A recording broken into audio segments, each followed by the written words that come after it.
On this episode of the CPG and CBD University podcast, we're taking you back behind the headlines of the industry and some of the curveballs that have been thrown in different states, plus a recap of MJBizCon and what stories we're keeping an eye on as we wrap up 2021.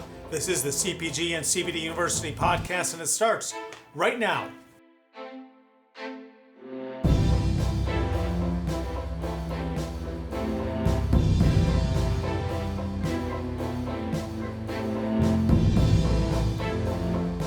I'm Joe Augustinelli, host of the CPG and CBD University podcasts, and here we go off and running with our next 100 episodes. If you joined us for our episode, which hit podcast stores previous to this one, it was episode number 100. We thank you once again for tuning in. Followers of our podcast throughout the first 100 episodes will recognize my guests today, joining us via Zoom. Don't forget full video episodes on our YouTube channel and to subscribe wherever you get your podcast. Kristen Nichols is the editor of Hemp Industry Daily, and she is back on our podcast. Kristen, welcome.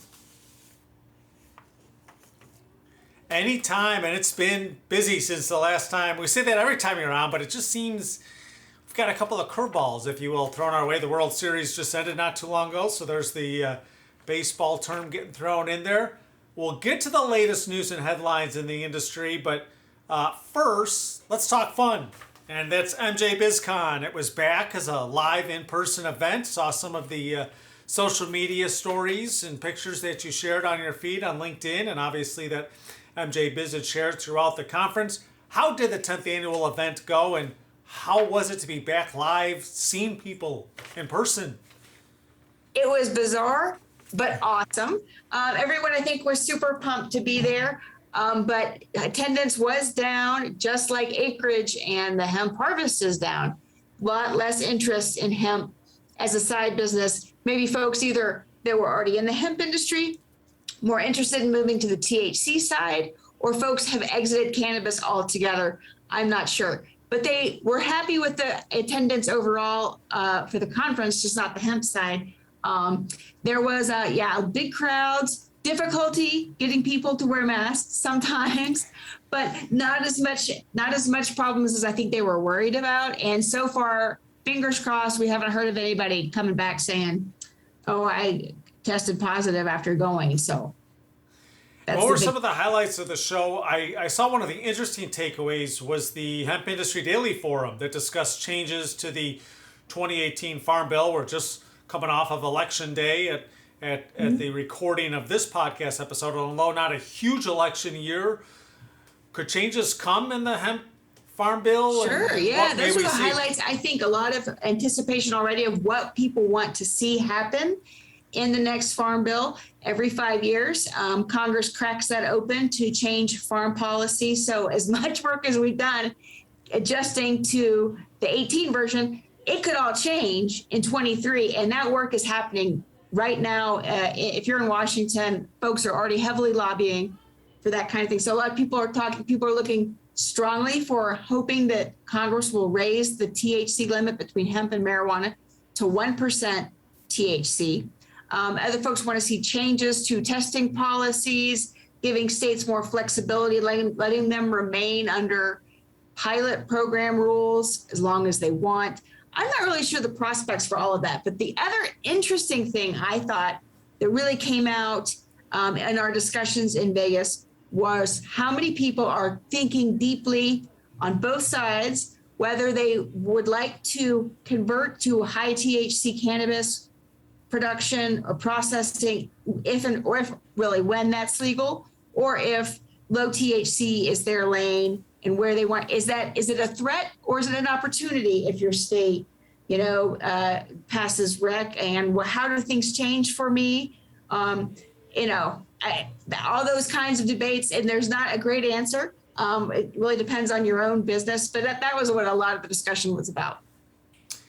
Speaking of changes, let's talk about one of those curveballs I alluded to in the intro, and that comes over from the state of Texas. And just a note to our listeners, the latest information we have and we're talking about is as of the recording of this podcast, which was on November the 3rd. So if things do change, we will update it in the description of this podcast. But boy, Texas coming out and saying Texas Delta is 8. always interesting. By the way, I love to tell the story for like 2 years running.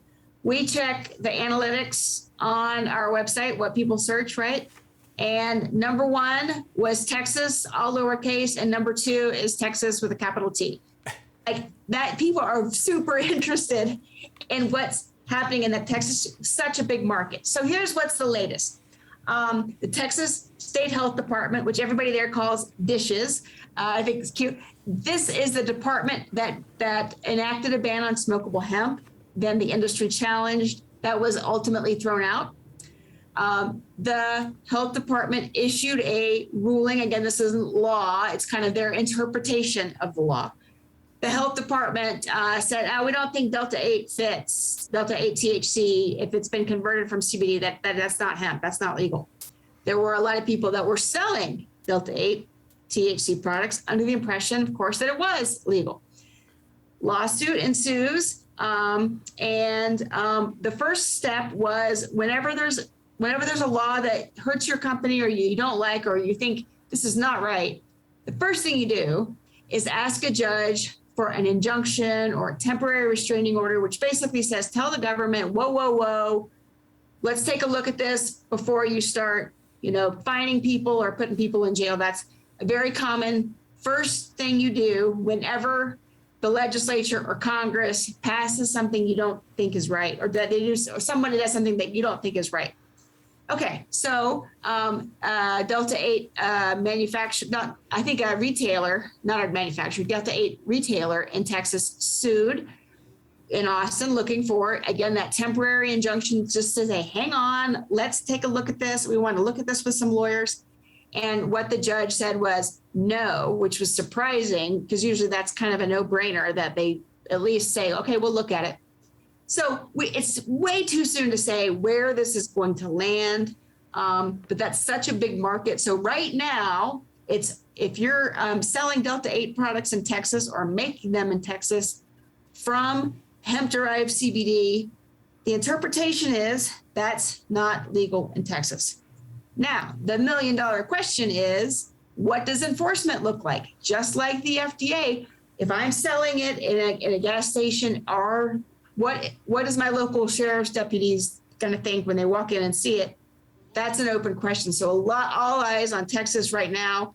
Really too soon to say where that's going to land.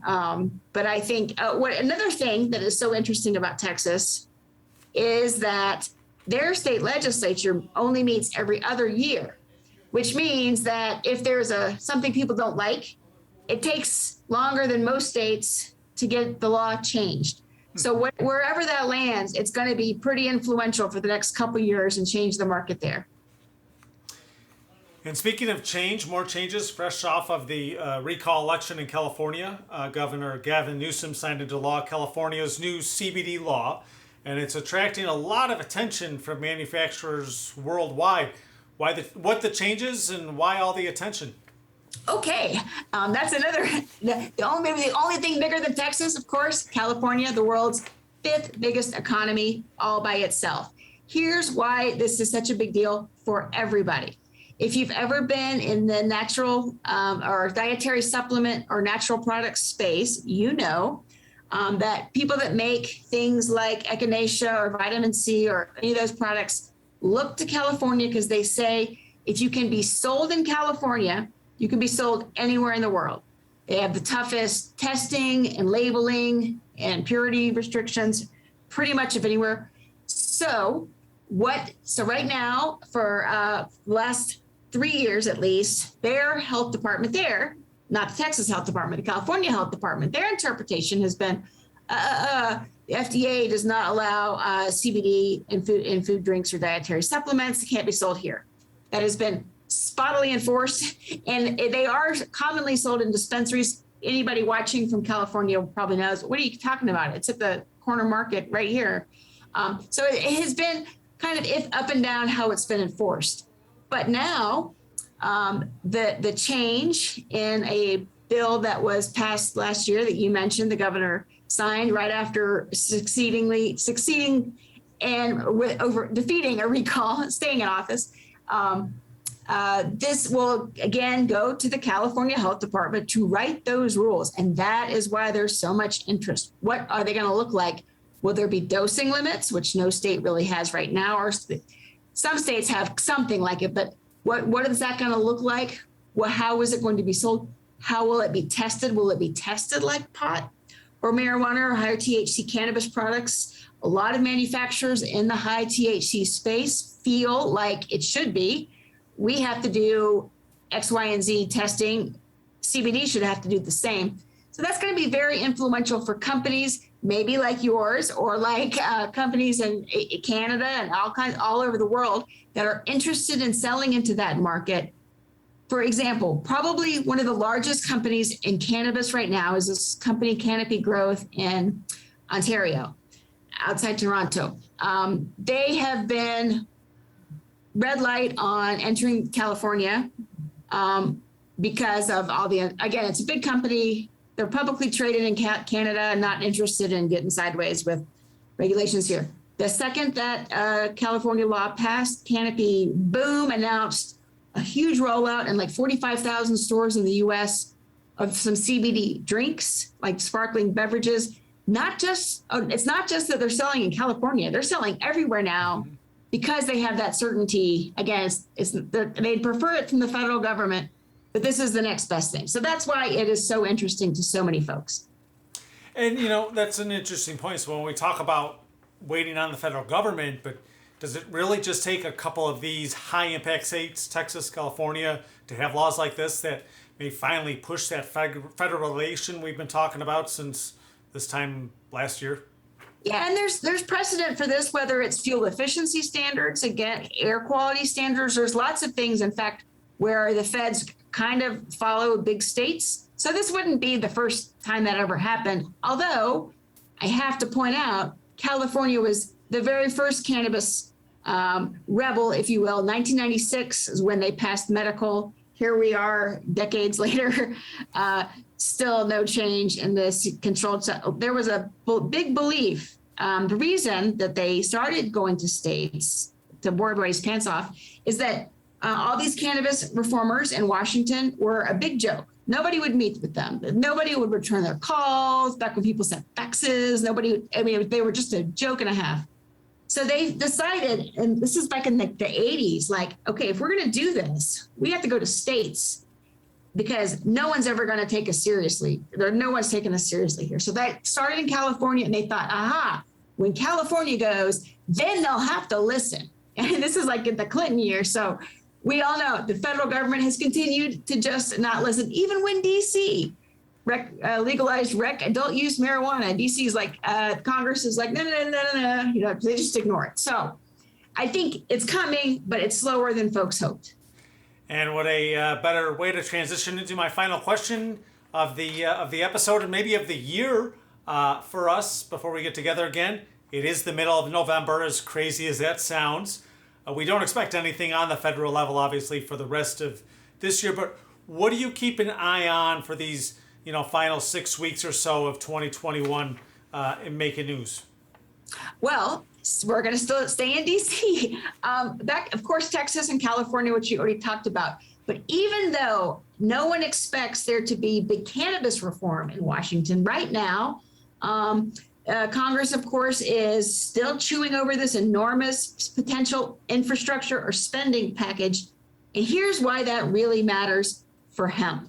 Not necessarily for flower products or cannabinoid products, but for this industry really wants to take off by things like carbon credits and incentives to require manufacturers to use carbon neutral or carbon sequestering techniques and components and things like replacing concrete or building cars. That kind of thing could really unleash some big potential in hemp. I think, frankly, sadly, without action or requirements from the feds, it's probably not going to happen that, everyone's going to wake up and decide they want cheaper or more expensive, but better for the environment, renewable products. So I think that's what I'm keeping an eye on. Another big question, just real quick, is Democrats are kind of reeling a little bit. They didn't do great in this kind of off year. So all eyes are now on the midterms. will Democrats really lean in on like change and reform, social justice, and environmental goals, or will the ruling Democrats kind of ratchet back and try to keep the ground they have, not make any big splashy changes that affect cannabis or environmental policy, those kinds of things. So I really think that's what I'm watching. What about you?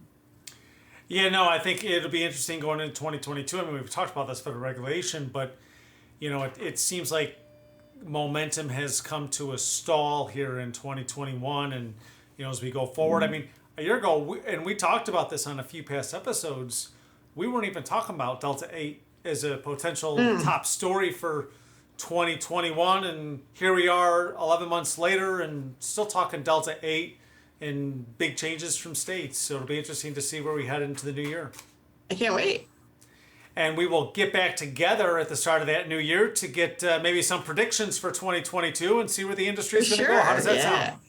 I cannot believe that we would be ending 21 without a commissioner of the FDA. We still don't have one. So maybe that's the prediction. Now we know our first prediction for 2022 when we get back together. Kristen Nichols, thanks as always for taking time out here today to join me on the podcast. And, thank you throughout the year. This will probably be the last time we get to catch up before the end of the year. But thank you for everything. And we'll definitely have you back right after the holidays as we preview 2022 and the big stories we're keeping an eye on. Awesome. So from all of us here at Global Widget, happy Thanksgiving to you and everyone over at Hemp Industry Daily. Keep up the great work, and we'll certainly be in touch. Thanks so much. Kristen Nichols, the editor of Hemp Industry Daily, my guest on this episode of the CPG and CBD University podcast. And stay up to the minute on all the latest industry news and headlines by visiting www.hempindustrydaily.com. Updated every day. You can sign up for their email newsletters. They come right about 3 o'clock Eastern, and then MJBiz about 6 o'clock Eastern every day. So all the top stories right in your inbox. And thank you for listening to this episode of the CPG and CBD University podcast. If you haven't done so already, hit that subscribe button wherever you get your podcasts to get notifications of new episodes each week. And don't forget full video episodes on YouTube. I'm Joe Augustinelli, the host of the CPG and CBD University podcast. Thanks for tuning in. These statements have not been evaluated by the Food and Drug Administration. CBD products are not intended to treat, cure, or prevent any disease or condition. Always consult your personal physician about CBD and using CBD products. CBD should never be used by anyone under the age of 18. This podcast is not intended to provide legal advice regarding the legal status of CBD and CBD products.